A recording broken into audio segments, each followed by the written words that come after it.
En el video anterior explicamos el modelo en donde yo pongo dos metales distintos en contacto entre ellos, el hierro y el cobre a manera de ejemplo, y cómo el hecho de ponerlos en contacto entre ellos hace que un metal quede con una carga positiva, el metal que pierde electrones queda cargado positivamente y el otro con una carga negativa. El metal que recibe electrones queda cargado negativamente.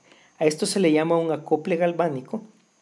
El hecho de poner dos metales de naturaleza química distinta en contacto entre ellos produce un acople galvánico y produce una diferencia de potencial, produce un voltaje entre los dos.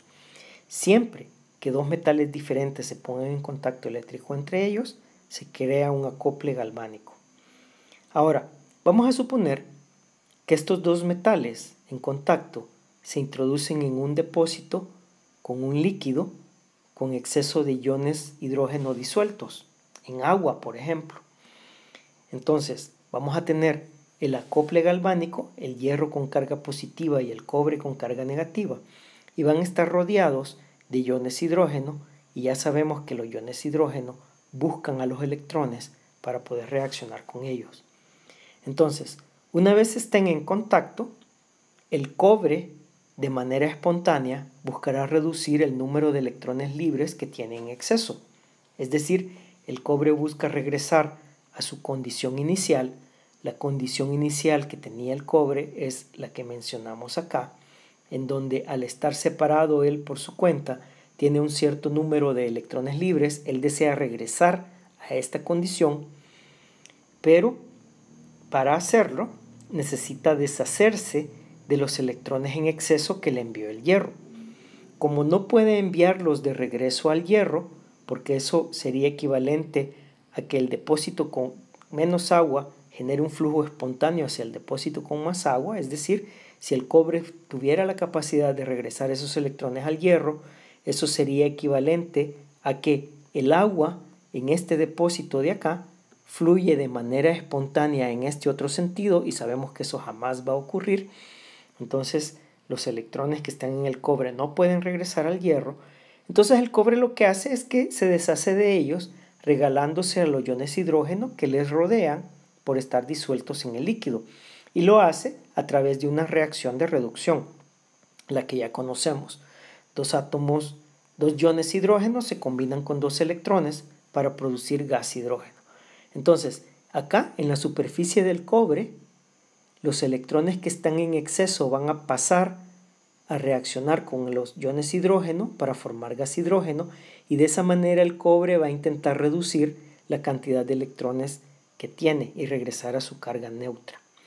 Entonces, a medida los electrones en exceso que están en el cobre se van consumiendo debido a la reacción con el hidrógeno, pasan más electrones del hierro al cobre. Es decir, los electrones salen, vamos a borrar acá para hacerlo esto limpio, los electrones salen del cobre acá hacia el ion hidrógeno, pero a medida salen, más electrones pasan del hierro hacia el cobre. Eso sería equivalente a que en este depósito que tenemos acá, vamos a borrar, a este depósito que tenemos acá, yo abra un chorro acá, coloque un chorro acá, y entonces el agua comience a salir de tal manera de que el nivel del agua comience a bajar hasta tratar de llegar al nivel original, pero a medida el agua va saliendo de acá, que serían los electrones que pasan hacia los iones hidrógeno, a medida el agua se va perdiendo por acá, más electrones fluyen a través de este conducto hasta este depósito que está acá. Entonces, más baja el nivel de los electrones en el átomo de hierro.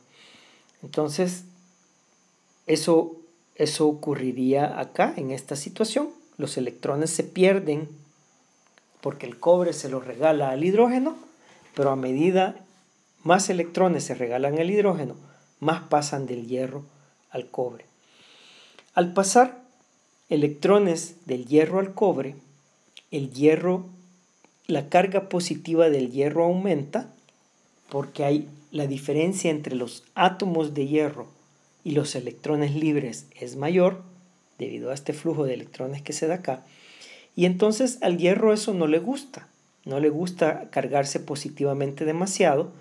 Si regresamos a nuestro modelo de los depósitos, eso significa que el nivel del agua baja, pero al hierro no le gusta que ese nivel baje y el hierro lo que va a intentar es regresar al nivel original que tenía, así como el cobre intenta regresar a este nivel original deshaciéndose de los electrones. Ahora, ¿cómo hace el hierro para regresar al nivel original que tenía? Tiene que generar más electrones y eso lo hace oxidándose por medio de esta reacción.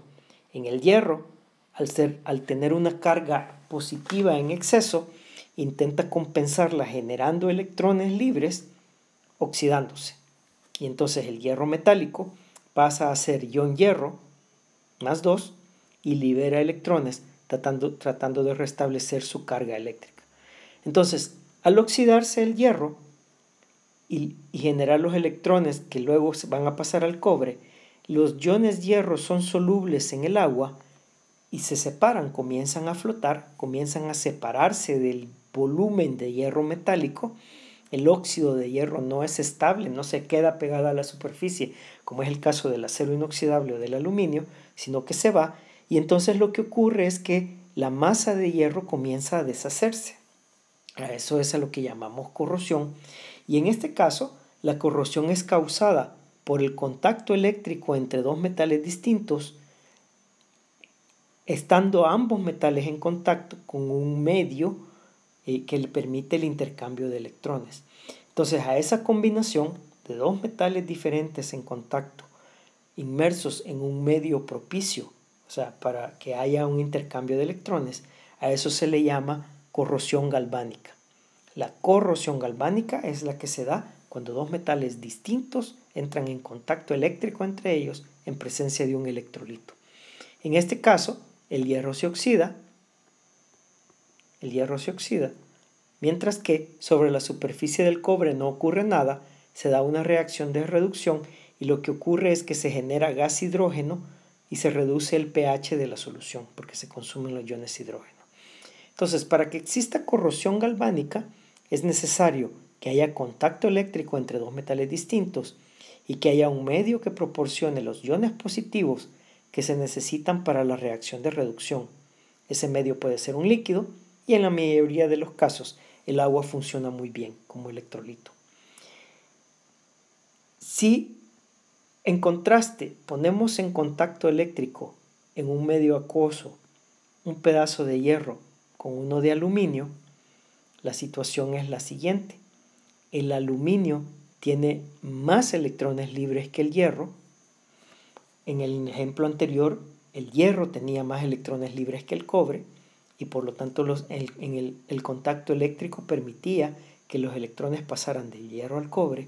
En el caso del aluminio, su naturaleza química hace que el aluminio tenga más electrones libres que el hierro y al estar en contacto eléctrico los electrones pasan del aluminio al hierro. Pasan acá del aluminio al hierro. Por tanto, el aluminio adquiere una carga positiva porque pierde electrones y el hierro adquiere una carga negativa porque gana electrones.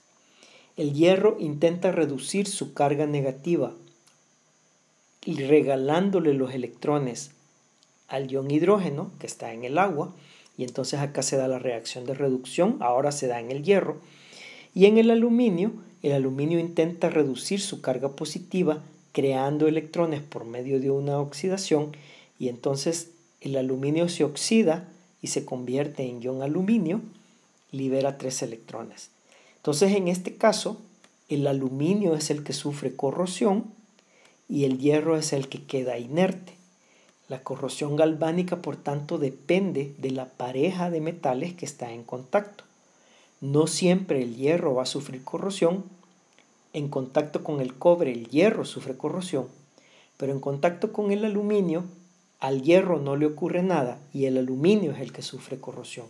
Entonces la corrosión galvánica depende de la naturaleza de los dos elementos en contacto, ¿de acuerdo? Y en nuestro ejemplo el aluminio se oxida y si los iones de aluminio se disuelven en el líquido entonces sufre corrosión